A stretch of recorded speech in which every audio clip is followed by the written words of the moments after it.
jatuh cinta pagi, putus siang, jatuh cinta lagi, sore hari. Anak muda itu harus begitu.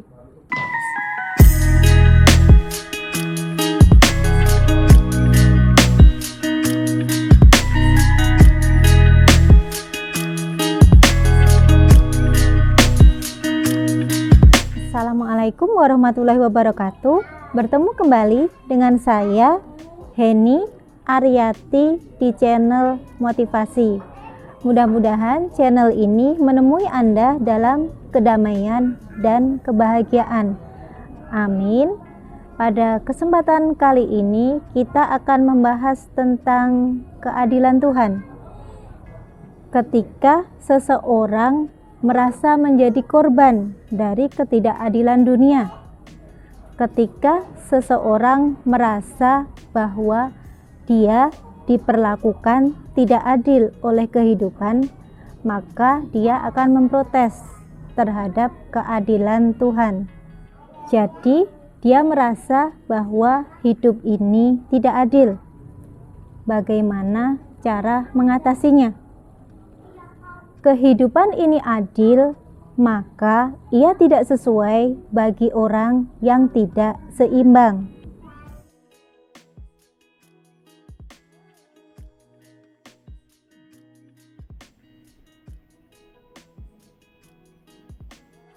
Kehidupan ini adil, A dan B-nya seimbang. Kalau Heni kecil tidak seimbang, keadilan itu bisa terjadi nggak? Tidak. Itu loh maksudnya kenapa orang mempertanyakan keadilan Tuhan. Katanya Tuhan itu maha adil. Tapi kenapa hidupku pincang-pincang? Karena kamu tidak seimbang. Jadi kalau orang itu mau menikmati keadilan Tuhan, hidupnya harus seimbang antara pikiran mengenai duniamu dan akhiratmu, pikiran mengenai uangmu atau income-mu dengan biayamu, kemarahanmu dengan kesabaranmu, serta kecewamu dengan kesyukuranmu. Orang yang bisa menikmati kehidupan yang adil ini adalah orang-orang yang seimbang. Tetapi kita tidak seimbang. Kenapa? We are still young. Kita masih muda. Being young is beautiful. Sahabat-sahabat Heni yang hatinya baik, yang muda-muda, ingat ya, kenikmatan kita adalah masih bisa salah dan dimaafkan. Orang yang sudah tua, katakan saja jika dia sudah berusia di atas 50 tahun, dia tidak boleh salah lagi. Dia tidak bisa melakukan kesalahan seperti kita. Satu kata yang salah akan ramai dibicarakan orang karena dia sudah tua. Kita itu begitu. Itu sebabnya bergaulah dengan orang-orang baik agar kebaikan mereka bisa terserap kepada kita, dan jauhi orang-orang yang tidak baik agar keburukan mereka tidak terserap. Kalau ada orang yang bilang teman itu jangan dipilih-pilih, itu tulul. Anda tahu artinya tulul? Itu tidak cerdas. Kan motivator harus sopan. Jadi tadi sebenarnya diganti huruf O. Teman itu harus dipilih. Jadi orang tua atau guru tidak boleh mengajari bahwa jangan pilih-pilih teman. Teman itu dipilih. Kalau tidak, nanti anaknya bisa semobil dengan orang atau teman-temannya yang menggunakan obat bius, lalu nabrak orang, kemudian sama-sama dipenjara. Kan Anda jadi rugi sendiri. Jadi sahabat-sahabat Heni yang hatinya baik, Yuk, seimbang yuk.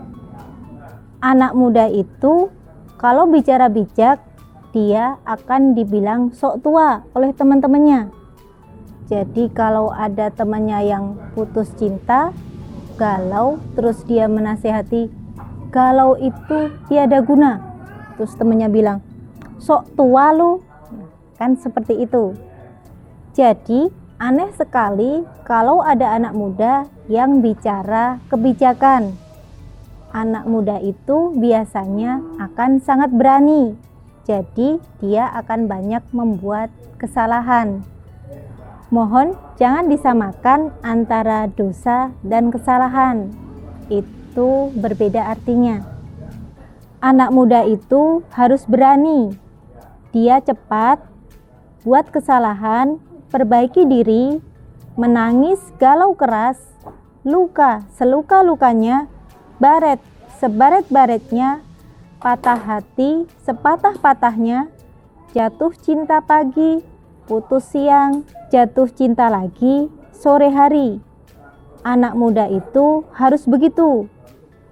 Bukan galau karena merasa mencintai satu orang yang tepat, lalu tinggal bersama dia dalam kenangan dan kebencian sampai laki-laki atau wanita yang baik yang disiapkan oleh Tuhan tidak bisa mendekatinya. Being young itu wajar kalau kita membuat kesalahan, tapi jangan diteruskan. Semakin cepat Anda sukses memperbaiki diri, sukses semudah mungkin itu semakin masuk akal. Bagaimana contoh sikap di dalam kehidupan kita agar kita bisa seimbang? Yang pertama, kita tidak marah tentang hal-hal yang dulu membuat kita marah. Bahkan kita bisa senyum. Yang kedua, kita tidak terhina oleh hinaan yang dulu membuat kita terhina. Yang ketiga, tidak bergantung kepada orang-orang yang dulu mengecewakan kita. Misalnya, orang itu mengecewakan kita, kemudian kita kecewa, lalu bergantung pada dia. Tidak lagi. Kenapa? Aku tidak bersahabat dengannya, tidak apa-apa. Kalau aku mensahabatkan diriku pada 1 juta orang, sahabatku 1 juta. Jadi, jangan menderita kalau Anda tidak bersahabat dengan orang yang telah mengecewakan Anda.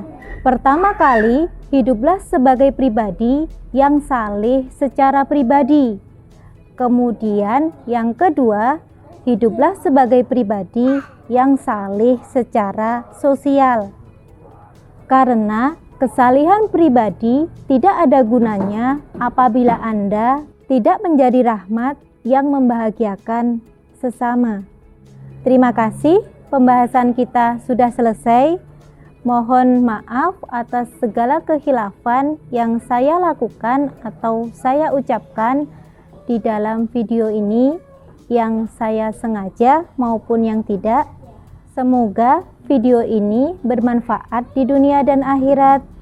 Semoga Anda diberikan umur yang panjang dan penuh berkah, diberikan rezeki yang lancar dan melimpah, diberikan kesehatan, kesuksesan di dunia dan akhirat, dan semoga kita bisa bersahabat dari sini sampai ke surga. Amin. From Jogja with love. Wassalamualaikum warahmatullahi wabarakatuh. Bye. Hidupnya harus seimbang.